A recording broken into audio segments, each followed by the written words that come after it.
ಚಂದ್ರಶೇಖರ್ ಅಯ್ಯರ್ ಗಣಿತ ಹಾಗೂ ಭೌತ ವಿಜ್ಞಾನದ ಶಿಕ್ಷಕರು. ರಾಷ್ಟ್ರೀಯ ವಿಜ್ಞಾನ ದಿನದ ಮೂಲ ಉದ್ದೇಶ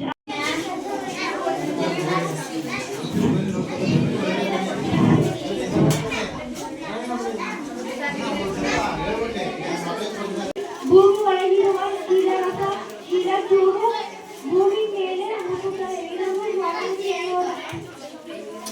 ಬೆಳವಣಿಗೆಗೆ 5 ಹಂತಗಳಿವೆ. ಮೊದಲು ಮಣ್ಣನ್ನು ಹದ ಮಾಡಿ ಬೀಜವನ್ನು ಬಿತ್ತಬೇಕು. ನಂತರ ಮೊಳಕೆ ಒಡೆದು ಭೂಮಿಯ ಮೇಲೆ ಬರುತ್ತದೆ. 2 ಎಲೆಗಳಾಗಿ ಬರುತ್ತದೆ. ನಂತರ ಹೂ ಬಿಟ್ಟು ಕಾಯಾಗಿ ಹಣ್ಣಾಗಿ ನಂತರ ಗಿಡವಾಗಿ ನಾಶವಾಗುತ್ತದೆ. ಅಬ್ದುಲ್ ಕಲಾಂ ತಮಿಳುನಾಡಿನ ರಾಮೇಶ್ವರಂ ಎಂಬ ಹಳ್ಳಿಯಲ್ಲಿ ಜನಿಸಿದರು. ಮುಂದೆ ಶ್ರೇಷ್ಠ ವಿಜ್ಞಾನಿಯಾದರು. ರಾಕೆಟ್ ಹಾಗೂ ಕ್ಷಿಪಣಿ ಉಡಾವಣೆಯಲ್ಲಿ ಮಹತ್ವದ ಸಾಧನೆ ಮಾಡಿದರು. ಜಲಚಕ್ರ, ಆವಿಕರಣ, ಸಾಂದ್ರೀಕರಣ, ಮಳೆ.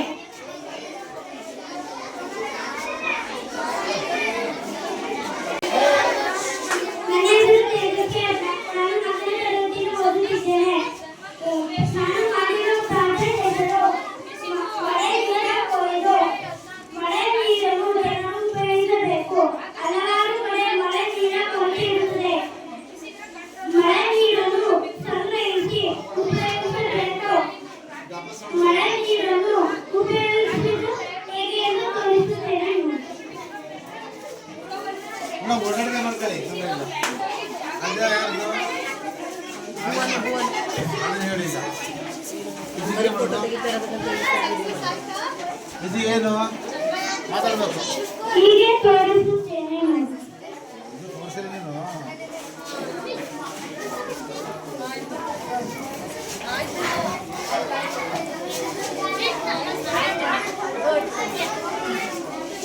ಇದನ್ನು ಮಳೆ ನೀರ ಕೊಯ್ಲು ಎನ್ನುತ್ತಾರೆ.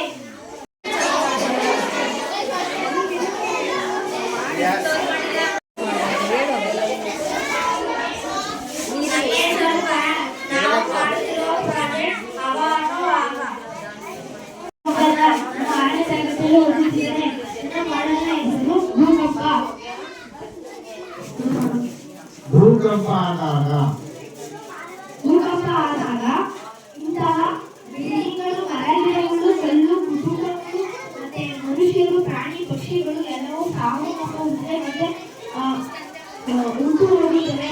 ಭೂಕಂಪದ ಅಳಿಯುವ ಸಾಧನೆ ಎಂದರೆ ಭೂಕಂಪವನ್ನು ಅಳಿಯುವ ಸಾಧನ ರಿಕ್ಟರ್ ಮಾಪಕ. ಭೂಕಂಪವು ಭೂಮಿಯ ಮೇಲೆ ಚಲಿಸುತ್ತಿರುವಾಗ ಉಷ್ಣತೆಯಲ್ಲಿ ಉಂಟಾಗುತ್ತದೆ. ವಾಯು ಮಾಲಿನ್ಯ. ವಾಯು ಮಾಲಿನ್ಯ ಎಂದರೆ ಗಾಳಿಯು ಅಶುದ್ಧಗೊಳ್ಳುವುದು. ಗಾಳಿಯು ಅಶುದ್ಧಗೊಳ್ಳಬೇಡ ಎಂದರೆ ಕಾರ್ಖಾನೆಗಳನ್ನು ನಿರ್ಜನ ಪ್ರದೇಶಗಳಲ್ಲಿ ಸ್ಥಾಪಿಸಬೇಕು ಮತ್ತು ಕಾರ್ಖಾನೆ ಪೈಪನ್ನು ಎತ್ತರಕ್ಕೆ ಹಾಕಬೇಕು ಮತ್ತು ವಾಹನ ಬಳಕೆಯನ್ನು ಬೇಕಾದಷ್ಟು ಮಾತ್ರ ಬಳಸಬೇಕು. ಆಗ ಮನುಷ್ಯ ಆರೋಗ್ಯ ಚೆನ್ನಾಗಿರುವುದು. ಇಲ್ಲ ಎಂದರೆ ಮನುಷ್ಯನ ಆರೋಗ್ಯ ಹದಗಿರುವುದು.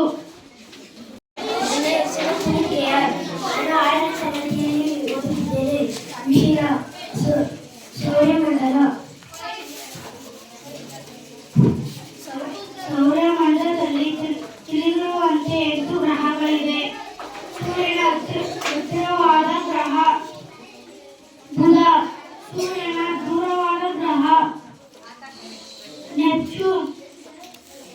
ಅತ್ಯಂತ ಚಿಕ್ಕವಾದ ಗ್ರಹ ಬುಧ. ಅತ್ಯಂತ ದೊಡ್ಡವಾದ ಗ್ರಹ ಗುರು. ಭೂಮಿಯು 3ನೇ ಸ್ಥಾನದಲ್ಲಿದೆ. ಭೂಮಿಯು ತನ್ನ ಸುತ್ತಲೂ ಒಂದು ದಿನ ತೆಗೆದುಕೊಳ್ಳುತ್ತದೆ. ಸೂರ್ಯನ ಸುತ್ತಲೂ ಭೂಮಿಯು 1 ವರ್ಷ ತೆಗೆದುಕೊಳ್ಳುತ್ತದೆ. ಒಂದು ವರ್ಷಕ್ಕೆ ಎಷ್ಟು ದಿನಗಳೆಂದರೆ 365 ಕಾಲು ದಿನಗಳು. Thank you. ಇದರ ಹೆಸರು ಜ್ವಾಲಾಮುಖಿ. ಭೂಮಿ ಅಂತರಾಳದಿಂದ ಶಿಲಾಪಾಕ, ಶಿಲಾಚೂರು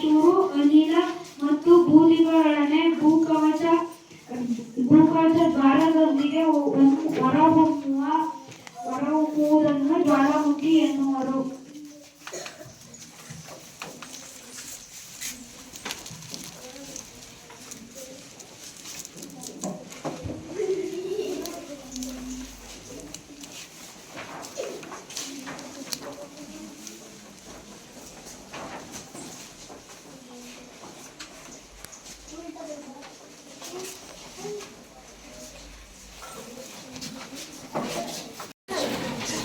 ಇದರ ಹೆಸರು ರಾಕೆಟ್. ಇದು ಉಡಾವಣೆಯಾಗಿದ್ದು ಆಂಧ್ರ ಪ್ರದೇಶನ ಹರಿಕೋಟ ಸತೀಶ್ ಸ್ಪೇಸ್ ಸೆಂಟರ್ ಅಲ್ಲಿ ಇದು ಉಡಾವಣೆಯಾಗಿದ್ದು ಜುಲೈ 14ನೇ ತಾರೀಕು ಇದು ಉಡಾವಣೆಯಾಗಿದ್ದು ಆಗಸ್ಟ್ 23ನೇ ತಾರೀಕು ಚಂದ್ರಯಾನದಲ್ಲಿ ಲ್ಯಾಂಡ್ ಆಯಿತು. ಇದರ ಕಂಟ್ರೋಲರ್ ಹಾಸನ ಮತ್ತು ಬೆಂಗಳೂರಲ್ಲಿದೆ. ಇದನ್ನ ಸ್ಥಾಪನೆ ಮಾಡಿದ ಕಂಪನಿ ಇಸ್ರೋ. ಇದು ಪ್ರಜ್ಞಾ ರೋವರ್ ಇದೆ. ಲ್ಯಾಂಡರ್ ಹೆಸರು ವಿಕ್ರಮ್, ರೋವರ್ ಹೆಸರು ಪ್ರಜ್ಞಾ ರೋವರ್. ಇದನ್ನ ಅವಾಗ ಲ್ಯಾಂಡ್ ಆಗಿದ್ದ ಪಾಯಿಂಟ್ಗೆ ನಮ್ಮ ದೇಶದ ನರೇಂದ್ರ ಮೋದಿ ಅವರು ಶಿವಶಕ್ತಿ ಪಾಯಿಂಟ್ ಅಂತ ಹೆಸರು ಕೊಟ್ಟಿದ್ರು.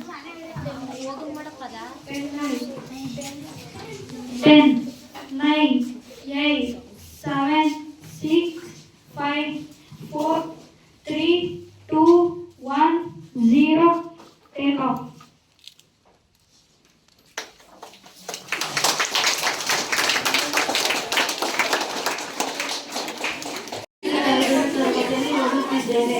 ಗಾಳಿಗೂ ತೂಕವಿದೆ. ಗಾಳಿ ಕೆಳಗೆ ಹೋಗಿದೆ, ಗಾಳಿ ಇಲ್ಲದಿರುವುದು ಮೇಲೆ ಇದೆ.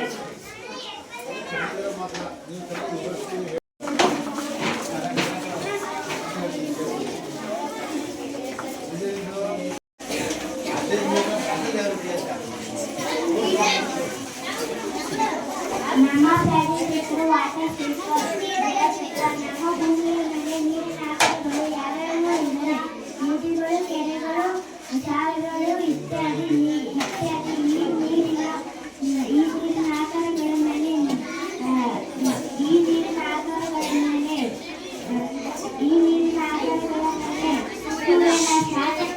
ನೀರು ಆವಿಯಾಗುತ್ತದೆ. ಇದನ್ನು ಎನ್ನುತ್ತಾರೆ. ಇದನ್ನು ಆವಿಕರಣೆ ಎನ್ನುತ್ತಾರೆ. ಮರಗಳಿಂದಲೂ ನೀರು ಆವಿಯಾಗುವುದನ್ನು ಬಾಷ್ಪವಿಸರ್ಜನೆ ಎನ್ನುತ್ತಾರೆ. ಆವಿಯಾದ ನೀರು ಸಾಂದ್ರೀಕರಣಗೊಂಡು ಮೋಡಗಳು ಆಗುತ್ತವೆ. ನಂತರ ಮೋಡಗಳು ಮಳೆಯನ್ನು ಸುರಿಸುತ್ತದೆ. ಮತ್ತೆ ಮಳೆ ನೀರು ಮತ್ತೆ ನದಿಗಳಿಗೆ, ಸಾಗರಗಳಿಗೆ ಸೇರುತ್ತದೆ. ಮತ್ತೆ ನೀರು ಹಾಕಿಕೊಂಡು ಮಳೆಯಾಗುತ್ತದೆ. ಇದನ್ನು ಜಲಚಕ್ರ ಎನ್ನುತ್ತೇವೆ. ಇದು ಹೀಗೆ ಮುಂದುವರಿಯುತ್ತದೆ. ನನ್ನ ಹೆಸರು ನಾನು 6ನೇ ತರಗತಿಯಲ್ಲಿ ಓದುತ್ತಿದ್ದೇನೆ. ಬಲ್ಬ್ ಯಾವ ರೀತಿ ಬೆಳಗುತ್ತದೆ ಎಂದರೆ, 2 ವೈರ್ನ ಸಹಾಯದಿಂದ ಬಲ್ಬ್ಗೆ ಸಂಪರ್ಕ ನೀಡಿದಾಗ ಬಲ್ಬ್ ಬೆಳಗುತ್ತದೆ. ಯಾವುದಾದರೂ ಒಂದು ಬಲ್ಬ್ನ ವೈರ್ ಏನಾದರೂ ಆದರೆ ಬಲ್ಬ್ ಬೆಳಗುವುದಿಲ್ಲ.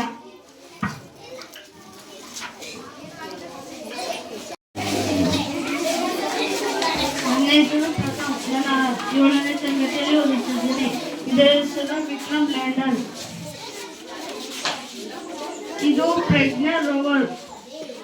ಇದನ್ನು ಇಳಿದ ತಕ್ಷಣ ಇದಕ್ಕೆ ಶಿವಶಕ್ತಿ ಎಂದು ಹೆಸರನ್ನು ಕೊಟ್ಟಿದ್ದಾರೆ.